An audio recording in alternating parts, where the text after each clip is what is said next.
Welcome to the ArmaniTalks YouTube channel. I'm your host, ArmaniTalks. In this channel, I'm covering communication skills for you to level up your way with words, become much more articulate.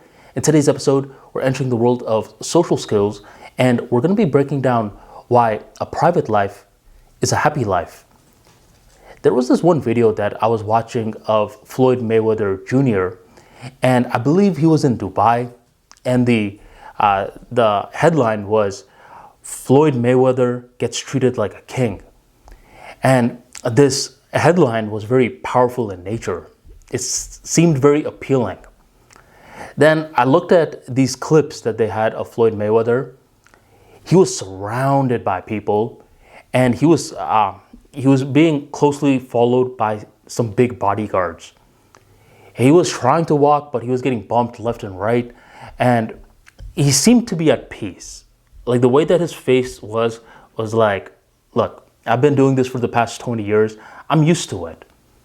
Floyd Mayweather is a very wealthy man. But when I looked at that, I'm like, you can't pay me to be like that. I don't want to be going to a place like Dubai and getting like pushed around by people, where people are ogling at me like I'm some sort of zoo animal, where I need bodyguards near my presence because I just need them. Or who knows if some sort of a strange person just seeks me out and tries to kill me. In my worldview, this is not wealth. This is something that is very sad in nature. I believe that the whole idea of a private life is a happy life. This has been an idea that's been around for a long period of time. And many people just accept it, right? But if you ask them, why is a private life a happy life? They don't quite know the logical points to make a case for it.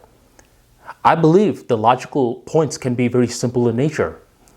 It's that whenever you have leveled up in one part of your life, I believe that you have added 3 new problems. You ever heard of that quote? You never run out of problems. You're either just coming out of one, you're in one, or you're headed towards one. This is true. Anytime we evolve, we introduce brand new problems. So if you're someone that is leveling up in terms of your life, you're introducing new skill sets, you're making more money and such, I believe you of all people need to do your best to have a private life. But not many people are aware of this, and I want to tell you a story of when I realized this. This was pretty early on in my life. I believe I was 16 to 17 at the time, and I was starting to work out. I used to go to this place called the 24-Hour Fitness Shack, and it was open for 24 hours. I went with my crew. The crew consisted of me, my brother, Wilson, and Ramon. Wilson and Ramon were brothers. So by the time we would go to the gym, I would work out with Wilson, my brother would work out with Ramon, and we would go at 3 in the morning because no one else was present. We didn't have to wait in the lines. So one time, me and Wilson were working out, and just looking at Wilson's body language, I could tell he was in a very good mood. He's very bubbly. I was like, what's gotten into you, Wilson? Why are you so happy for? That's when he told me. He's like, Armani, I've been making a lot more money recently. See, I've been gambling at the Hard Rock, and nowadays I'm making literally $350 to $850 a night. When I heard this, I was amazed. I was like, you could make that much money playing cards? Wow. The rest of the workout just flew on by, and by the time that the crew got done with the working out, we would all go by our cars, just chill, talk, and unwind. As we were chilling and talking, I'm pretty much hyping up Wilson. I'm like, guys, we have a baller among our presence. I'm looking at Wilson. I'm pretty much setting the stage for him to break the news to the rest of the group. And Wilson, in a very uncomfortable sort of way, is like saying the news, but he's not saying it like he was saying it in the gym. It's like, oh yeah, guys, yeah, I just been making more money. Oh, anyways, what is everyone else up to? And I pretty much have to force him to share the news with the rest of the group. And by the time the rest of the group heard, my brother was amazed and Ramon was very surprised. Just imagine, Wilson's own brother didn't know how much money he was pulling in. And I thought, why is Wilson so nervous about this? I mean, if you're making this much money, you should be screaming it at the top of your lungs. No? No. Because what happened was, after Wilson told us that night how much money he was making, the rest of the crew, we would begin joking with Wilson. We'd be like, hey, Mr. Big Shot, when are you going to buy the rest of your friends lunch? Like, what's going on, man? After 5 times of making this joke, Wilson finally got the hint and he bought us all food at IHOP. And by the time the bill came, we didn't even reach for it. Wilson was going to be the one that was covering it because he's making all this money. We're expecting him to cover it. I mean, what else is he supposed to spend the money on? He's supposed to spend it on his friends. No? You see, we're starting to get very entitled in regards to Wilson not knowing something.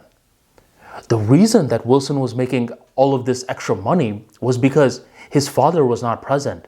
He had to pay more of the bills back home. And now here he has a new problem. A problem with his friends becoming mooches. So that's why Wilson wanted to keep this news private. Because when he started to make more money, if he was telling everyone, what happens in a logical world is that we're like, wow, Wilson, wow. And we'll just leave it at that. But in an emotional world that we live in, people are going to be like, wow, Wilson, when are you going to buy me something? Screw Wilson. He must be some sort of scam artist getting more money than I make. And jealousy ensues. So this all ties back into Floyd Mayweather because I believe, what he did with his life is honestly breathtaking. I think 30 to 70 years from now, there's going to be a lot of documentaries made on him, how he came out of the gutters and became one of the greatest boxers of all time. He is a man to be respected. But I believe nowadays, that sort of fame is very outdated, where you can't even leave your house without getting swarmed by paparazzi. I think the new kind of fame is more decentralized in nature, where you could be famous without really being famous. Thousands of people follow your ideas, your videos, your podcasts, blogs, and much more. But by the time you leave your house, the CVS people don't even recognize you. To me, that is wealth. That is fame. And I believe you could get like that if you embrace privacy. You create these boundaries and you don't allow anyone to sidestep those boundaries. And by embracing the private life that you possess, now, surprisingly, you're going to feel happier and the accomplishments that you're leveling up on, it's just going to be much sweeter. So if you enjoyed today's episode and you want to learn more about leveling up, be sure to grab my book, Level Up Mentality, a guide to re-engineer your mindset for confidence. I talk about the importance of creating boundaries, the importance of the marginal gains theory, where you're improving just by 1% every single day, how to rechannel your competition mindset, but rather than competing with other people, you compete with your prior day self forever, and much more. Check out the Level Up Mentality in the links in the description box, the pinned comment, or go straight to Amazon and grab your copy today. Thank you very much for joining the ArmaniTalks YouTube channel, and I'll catch you next time.